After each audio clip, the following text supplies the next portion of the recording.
selamat datang di Pojok Santai. Sebelum Anda mendengarkan audiobook ini, kami menginformasikan bahwa channel ini adalah review audio dari buku yang ada di Indonesia. Untuk membaca keseluruhan buku ini kami menyarankan membeli buku aslinya di toko buku kesayangan Anda, baik offline maupun online. Keberadaan channel ini dimaksudkan untuk membantu Anda mendapatkan pengetahuan dari buku-buku kesayangan Anda. Jangan lupa untuk subscribe, like, dan komen.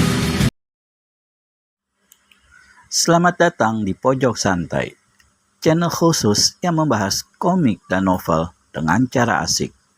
Dirgo Mukti rupanya dapat kunjungan juga.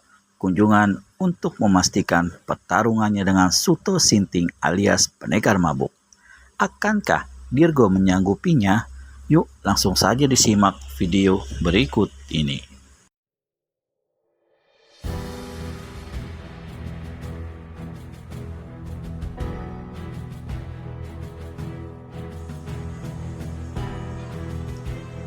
Gunakan jurus-jurus intimu, keluarkan ilmu-ilmu simpananmu. Jangan tanggung-tanggung kalau melawan pendekar mabuk. Dia juga tak pernah tanggung-tanggung gunakan ilmunya. Peri malam menimpali.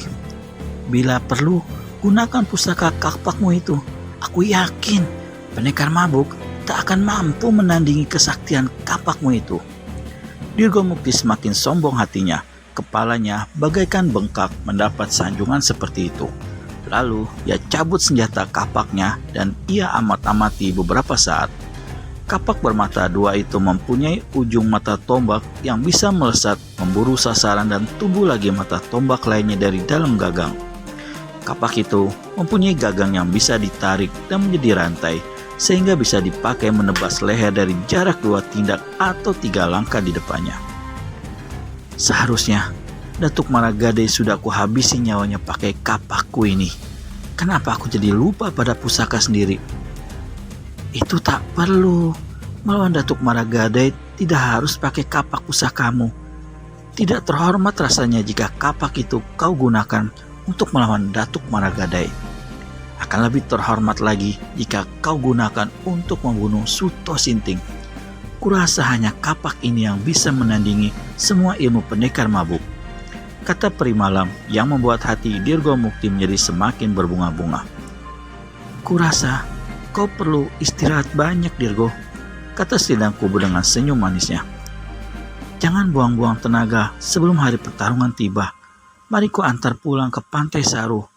Kau perlu persiapkan diri di sana. Kau akan menemaniku di sana sebelum pertarungan tiba. Ya, aku dan peri malam akan mendampingi masa istirahatmu. Dan akan berikan kehangatan padaku di sana. Peri malam cepat menjawab. Kehangatan itu akan tiba jika kemenanganmu tergenggam di tangan. Kurasa perawan sesat juga akan memberikan kehangatan yang lebih indah lagi setelah kau berhasil membunuh Suto Sinting. Selendang Kubur menambahkan kata, kau akan memperoleh kemenangan ganda, Dirgo. Selain namamu juga jadi cepat dikenal di rimba persilatan sebagai seseorang yang mampu mengalahkan murid si gila tuak. Juga kau akan memperoleh kemenangan batin yang luar biasa tingginya, yaitu memperoleh 3 istri sekaligus. Hah? 3 istri? Wah! Dirgo Mukti tertawa kegirangan. Kedua perempuan itu dirangkulnya kanan kiri. Kedua perempuan itu juga membiarkan dicium wajahnya oleh Dirgo Mukti yang tampak jelas serakah dengan kemesraannya. Di Pantai Saru, ketika malam hadirkan sunyi, perawan sesat renungkan diri, duduk di atas bebatuan tak berlumut.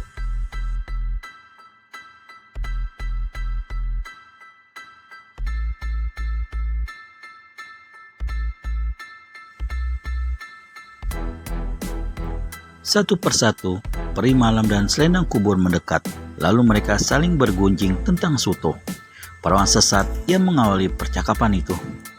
Lain kali, jangan aku yang harus temui pendekar mabuk sendirian.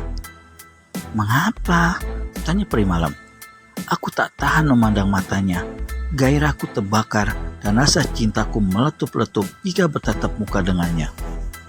Apakah kau masih tertarik pada Suto?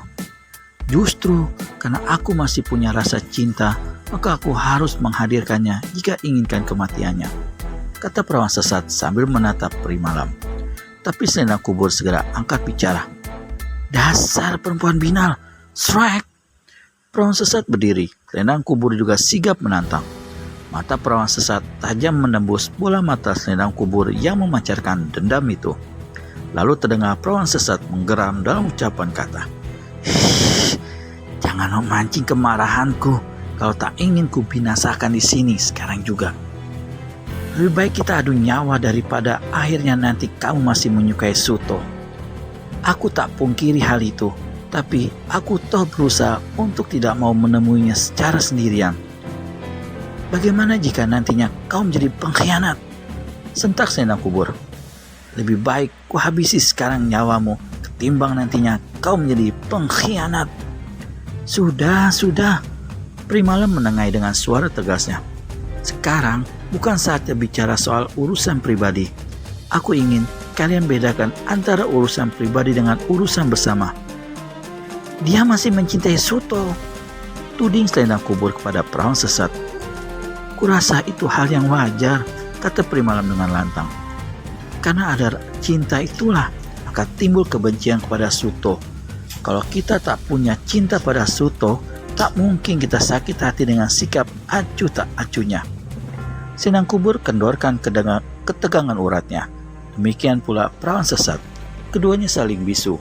Tapi peri malam tetap bicara dalam keadaan berada di tengah mereka. Secara jujur, aku sendiri mengakui masih punya rasa cinta pada Suto Sinting. Tapi cinta ini dibungkus oleh kebencian.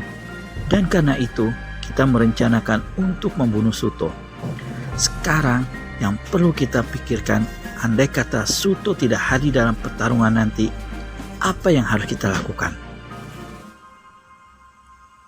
Ya, sejak tadi itulah yang kupikirkan, kata perawan sesat. Karena agaknya dia merasa tidak ada perlunya melayani tantangan Dirgo Mukti. Persoalan yang dihadapi dianggap persoalan kecil. Bahkan ia tak mau peduli akan dirimu peri malam. Ia berniat membiarkan dirimu dimiliki oleh Dirgo Mukti. Karena dia tidak mencintaimu peri malam, saut selendang kubur dengan cepat. Peri malam menggeltukkan giginya menahan kegeraman hati. Menurutku, kata perawan sesat, kaulah yang membujuknya agar dia tetap hadir melayani tantangan Dirgo Mukti. Kau bisa gunakan kemanjaanmu dan mengadu yang bukan-bukan tentang sikap Dirgo. Aku tak berani, aku takut terjerat cinta yang makin membara, kata peri malam. Bagaimana jika selendang kubur saja yang temui dia dengan pengaduan palsu tentang Dirgo Mukti? Dia pasti ada di pihakmu, selendang kubur, karena antara dia dan gurumu ada hubungan baik. Dia pasti mau membelamu jika kau katakan Dirgo Mukti akan mengganggu gurumu itu. Tidak, aku juga tidak berani berhadapan sendiri dengan Suto. Aku takut semakin mencintainya. Kalau semuanya takut makin jatuh cinta, lantas bagaimana kita bisa membunuh dia? Tukas peri malam bernada jengkel. Perawan pikun memang terluka pada bagian dalamnya. Wajahnya yang berkulit hitam memancarkan warna pucat pias. Bibirnya membiru dengan darah masih sesekali keluar dari mulutnya. Perawan pikun terbaring lunglai bagai cucian basah tak terawat. Ketika ia melihat kehadiran Suto, tampak cahaya penuh pengharapan terpancar dari matanya yang sayu itu. Dahi Suto berkerut melihat keadaan perawan pikun. Separah itukah sakitnya hingga ia sendiri tak dapat mengobati, pikir Suto. Iba hati murid si gila tuak itu melihat keadaan perawan pikun. Sepertinya lelaki tua renta itu memikul dosa yang amat berat di sandangnya. Terlontarlah kalimat tanya dari mulut Suto yang sengaja bernada pelan agar tidak mengganggu keheningan pondok ini. Apa penyebabnya? Katakan saja sejujurnya perawan pikun. Sebuah nama yang kau sebutkan. Nama kekasihku. Ya, mestinya aku tak boleh sebutkan nama itu, Suto. Aku lupa dan aku sebutkan nama itu. Pendekar mabuk memeriksa sesaat tubuh peramal pikun. Ia terkesiap melihat bagian perut memar biru. Dari perutnya itu bergurat garis merah sebesar lidi yang menuju ke tengah leher melewati pertengahan ulu hatinya. Suto bergumam, "Apa arti jalur merah ini?" Ya, apa arti garis merah yang berada di tubuh peramal pikun? Temukan jawabannya di video selanjutnya hanya di channel Pojok Santai. Segera subscribe dan tekan tombol lonceng untuk mendapat notifikasi video terbaru dari kami. Terima kasih dan sampai bertemu kembali.